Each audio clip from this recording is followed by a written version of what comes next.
It was one of your monthly camping trips, escaping the daily routine, drinking beers and telling jokes. All of a sudden, two terrified hunters come running out of the dock, screaming at you to hide. You hear loud growling noises from the woods behind them. Out of the trees appears the creature, a beast like nothing you've ever seen before, straight out of a horror tale. It catches up with the hunters, and they turn to fight.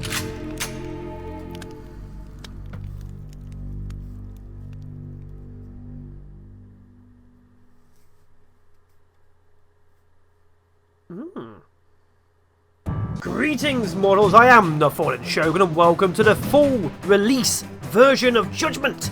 The full campaign is here, so while your small group quickly hides amongst the trees, the two hunters check their weapons one last time, Jeremiah and Chandler. They've never faced monsters such as these, so we're going to go and kill the creatures. So as you can see, we have a single meleeer and a single hunting rifler, and we're going to be fighting off the demon horde. Come on. Come on! So for those who've been watching the game or been following it so far, take cover. The hunters hear more creatures emerging from the woods. Breathless and scared, they prepare to defend themselves against yet another wave. These creatures attack from afar. Okay. So the game is squad-based survival. You build a colony and you fight the hordes of demons. Obviously this is the tactical combat part of the game. No, it's not grenade just yet. Where you have different abilities and skills. You can see the range of all the troops. Obviously, you can have multiple different teams out there, different abilities and so on. Right now, early on. Stay behind me. Jeremiah carrying a blade is well suited to be a frontline defender, while Chandler with his hunting rifle is better at attacking from afar. Hunters will have to use all their skills to survive. So let's use this area effect healing. Good. So the objective is survive the demon invasion, build up a colony, save people, and destroy the horde of damnation. Bring down that. Charge him. Use the force field on yourself. Hex that one. Snipe that. There we go. Easy stuff, because obviously this is the tutorial, but yes. Great. Whew. We've done it. The strange creatures lie dead. What were those things?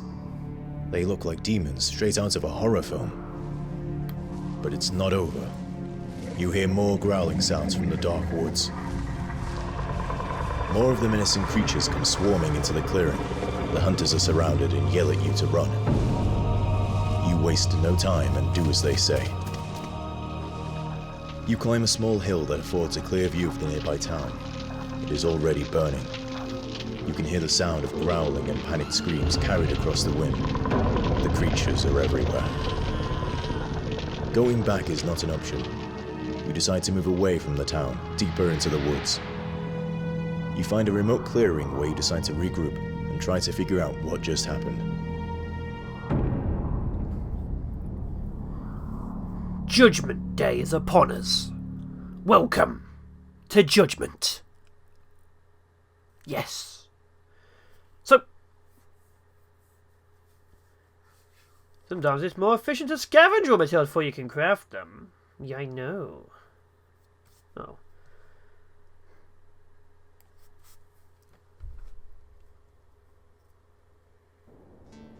And we are here. Shelter, Chapter 1.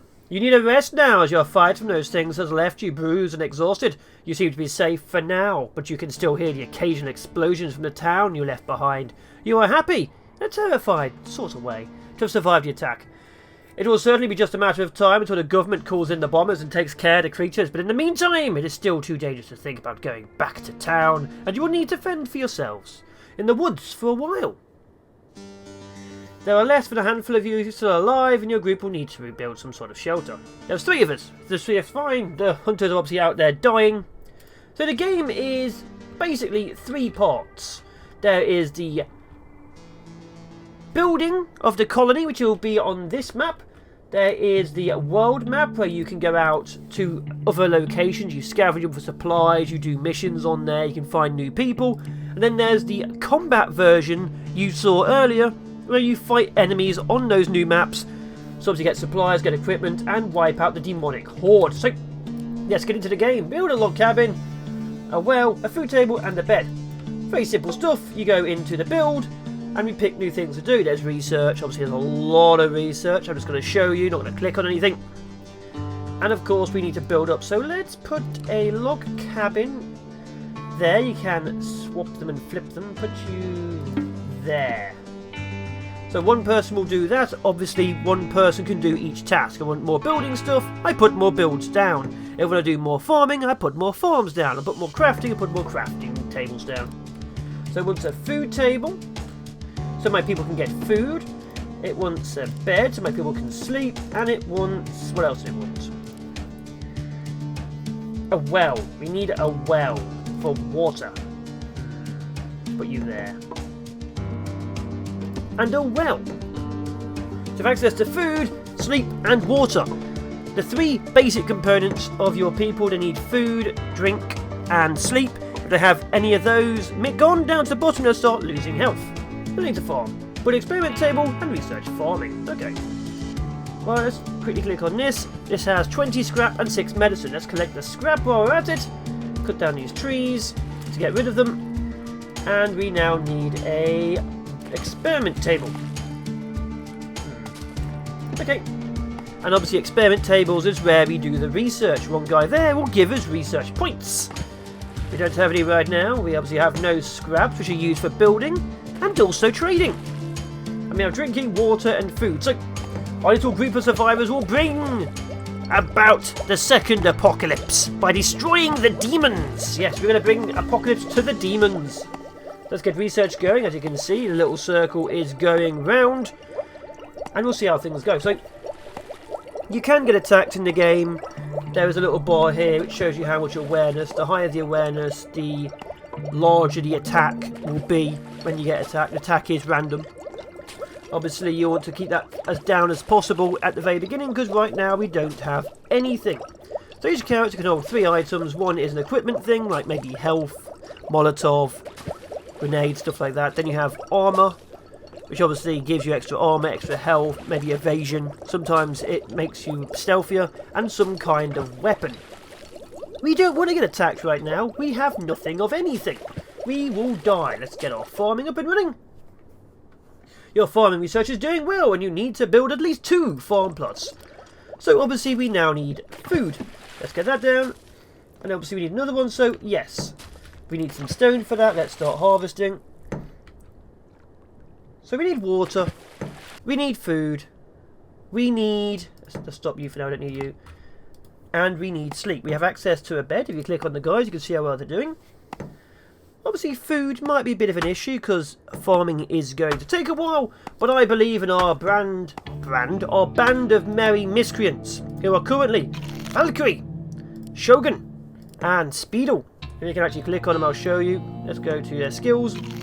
As you can see, Speedle is a fighter, Shogun is a survivalist, and Valkyrie is also a fighter with automatic weapon options. As you can see, each class has different things they can tech into. And obviously each one has different skills. So Shogun is a gatherer, a brute, and healthy. Has extra health, works a bit slower, does more damage, and also has faster gathering speed. So, and this one's ex-cop, better with pistols. We don't really have pistols, but you know. That's how things go. So yeah, each and every character does have different skills, and you will want to work towards having certain specialists doing certain things. Because you don't really want all of your soldiers, as it were, working the farms if they're terrible at it. You want all your, I don't know, your farmers working the farms, or your engineers working the benches. So there's tactics involved, there's strategy involved, there's survival involved. All 3 things which bring to this channel the epicness that we try to do. Strategic, tactical and survival. Also the 3 previous seasons you guys have probably watched already from the early access. But yes, this is the full version, unless they change something. Obviously I have early access to the full version. There's some bug fixing which will happen. It should hopefully not destroy any of the save game process. But there we go, let's build some clubs, because it will ask me to next. The beginning of the story, apart from the actual hunter attack, is roughly the same. It will want us to make some stuff. Okay, let's get the second one down. There we go, second vegetable farm, and there we go. So we have, oh, Survivor's Tide, as you can see. As soon as Valkyrie's gone out of the way, there goes Shogun. There goes the energy. So if we have no food or water, we will of course die. But obviously we have water for now, so that should be okay. Arm yourselves. There are no hysterics and whimperings in your group, just a clear understanding that survival now depends upon your ability to perform the same basic steady tasks your ancestors mastered thousands of years ago. Your group will need to both hunt and defend yourselves, so some sturdy wooden clubs should be crafted. Defend your base. None of you thought you were free of it. The demons, and in fact a small demon is wandering nearby and has noticed your camp. Your group must prepare to defend yourselves as best you can. So the demons will steadily get more and more powerful. You won't get like end level demons trying to kill you straight on. But of course, you're gonna get attacks. Okay, as you can see, before every assault which happens to you, you can actually equip your guys beforehand. So in case maybe you didn't give clubs or something, you can do that. So there's a good chance there to prove. And as you saw with combat, you can just move around. Your guys go into a combat stance. You can see the range of every soldier. If I go to here, you can actually see this has a small amount of defense going on. Okay, kill it. Your soldiers do not go out of the way to attack the enemy. They will only attack within their circle of range unless you physically click on the enemy, and then they will go move towards them. So do not leave all of your people in one place to have one guy go out. The rest will not go and help him. So we got one sulfur and we killed one imp. Good. Scavenging. Learning that you can in fact fight back successfully against demons has raised your spirits a bit. But it has been a while since their appearance and no military effort to rescue survivors has yet materialised. The realisation that you may not be rescued at all is difficult to digest. It's only been a day. You must prepare. Scattered around this area, there seems to be a few points of interest that could be valuable. Sources of materials. You are tempted to push some exploratory expeditions a bit further away from the settlement. So now, if you feel like it, we can actually go and explore. There's a church, there's a load of farms, some housing, there's a military base there that has an imp, a fire imp and a minor demon. So you have to judge how well equipped you are for these attacks and how ready you are for certain things. Like, I could hit that, dead easy, it's just a single minor demon. This, dead easy too, minor demon. This might be a bit difficult at my current level. We have clubs and no armour. Let's make it a task force. Shogun and Speedle, congratulations, you're going to go hit this house. We're going to go beat this minor demon to death with clubs. Because why the hell not? As you can see, they leave the camp. If you get attacked while your team is out, by the way, you have to defend. If you lose your camp, you lose. Do not lose the camp. So there we go, we can auto-resolve it, which I'm not going to. We're going to fight it. I see it's night time, so we have a debuff. We have less vision range. Oh wow, look at that. They have skinned these people alive and crucified them, basically. So the world has kind of gone to hell without us in it. Also, if you need to retreat, you click the retreat button, they run to this retreat square. They can't retreat from anywhere else except the square. Yeah, this place has gone to hell. So, if you're after supplies, there are boxes in the map. You can go to the boxes and grab the supplies, or you kill everything in the map. If you're going to be stealthy, grab the boxes. If you're going to go and annihilate everything, obviously, kill everything. Let's go beat this minor demon to death. Damage of 65, attack speed of 4, cannon fodder from hell. There we go. So again, 2 sulphur, some binoculars, which are extra for range, and some drinking water, it's fine. Supplies are important. We should also consider adding more survivors to your group. More working hands and more fighters will increase your chance of survival. Don't forget that a larger group will have more mouths to feed. Make sure you produce enough food and water. Have 4 survivors. So every now and then you'll be told that there's assistance nearby and it will mark it on the map for you. So if we go to there, there is a person to save. How saving works is that person, if it works like the previous version, will be in a cage. You have to kill the defending demons and then survive so many waves of attacks from nearby demons who have heard the sounds of and cries of help. So we have to kill the defender and then wipe out the assaulting demons who are trying to stop us. of course, someone has to open the cage, which means that person is not doing anything. If you stop working on the cage, you stop and lose all progress. So obviously you're trying to pick the lock. Come on, kill them! Oh, there it is, there's the cage. So one of these two people is going to be doing nothing. Speedle, open the door. As you can see, there is a bar going. I have it sped up. As you can see, it's slowed down. When it slows down like that, that means there's something on the map with us. Run a demon, kill it! While the demons are alive on the map, you get slow work progress. Same as if you're opening chests in the scavenging. Come on, open it quicker. Okay, still going fast. Still going fast. Still going fast. Welcome, Kyle. Let's go. So Kyle is a academic. Let's go. Retreat. Also, demons can still appear on the map. Look at all these dead people blowing up houses. This is what happens when you don't expect the Spanish Inquisition and demons. You lose. Rescued.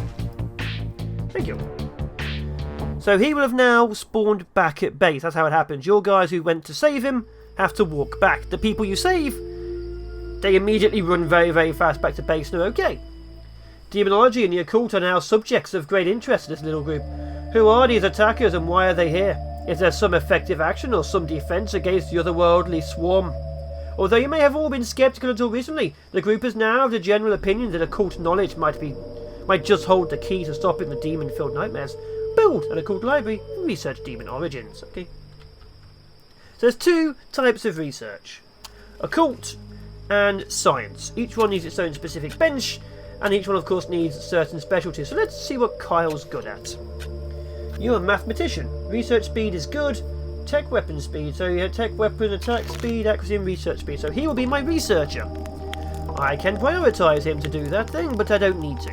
Valkyrie's good at crafting. We'll have them like that so you can see. They're preferred, but this has 50% extra speed, 50% speed.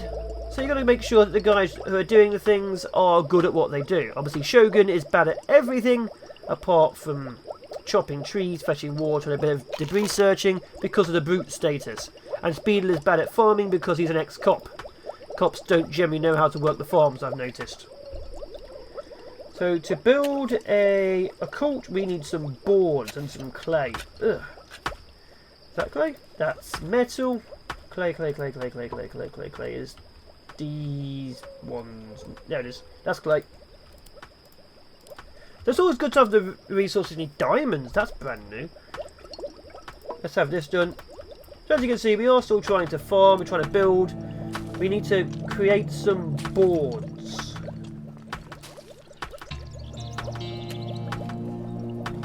Yeah, we need boards. So boards, we need some wood. Looks like we don't actually have access to boards right now. Okay, we need some trees to be cut down. So, early days, the camp will grow. The Fallen, the Legion we are part of, will grow and it will push back the demonic hordes. It's just going to take a little while. So obviously right now... Ooh, let's not do that. So you can auto-craft things. We'll work on it in a second. So, obviously right now, food's a priority. We are working on food, it will grow. I'd like to get a bow up and running, but we need arrows. And again, we'll need research for that. That will give us access to boards and quarterstaffs. Let's get woodworking up. Weapons will give us access to composite bows, crossbows. After that, we'll need to find research items. We go to here, as you can see, research materials. You need to find those by scavenging. But yes. So go back to this crafting. There is a priority list. At the top over here is the highest priority, and at the bottom over there is the lowest priority. As you can see, there's a lot of things on here, but you're just going to have to look at the icons and think, ooh. But yes, there is a priority to how things go. And if you right-click on something, you can auto-craft. There's a minimum and a maximum. Obviously, when it goes below the minimum, they will aim to push to the max if they have the resources. Once they're above the minimum, they'll stop creating. So it's very useful is, of course, you need to make some things in your workbench. So, we need some boards, we need a sawmill. No. Sawmill requires more wood, that's fine. So yeah, at the very beginning, of course, you want to make sure that food's a high priority, water's a high priority. But you don't want it to be a continuous priority. You don't want all your people working on the wells, because then they don't do anything else. So having, say, 80 water's fine. Like, I'd like to go to my... that, and now there's a gather limit of, say, 80 and 100. There we go. Once the water goes above 80, they'll just stop working on it. It's perfect. Okay, we have a workbench. You can also only build within huts. So this hut is now full. To build more, I'll need another hut. That's how this works. So keep your buildings built in the right places and build how you want to, but make sure you have the slots for it. Like, I'd like another bed or so. I'd like another food station maybe over here somewhere for when we start working. But that's for the future. Because I have been the Fallen Shogun. This has been Judgment, the first episode of the full release version. If you enjoy, as always, like, comment, share, subscribe. If you comment, I will reply. If you'd like to see us on camera for longer. If you've got a character, please tell me. We take names. You can die for the cause. And of course, you do subscribe. You do become part of the Fallen. You do know when new videos and series come out. And at the end of the last battle, I will see you in Valhalla. I shall. For now, people. Bye-bye.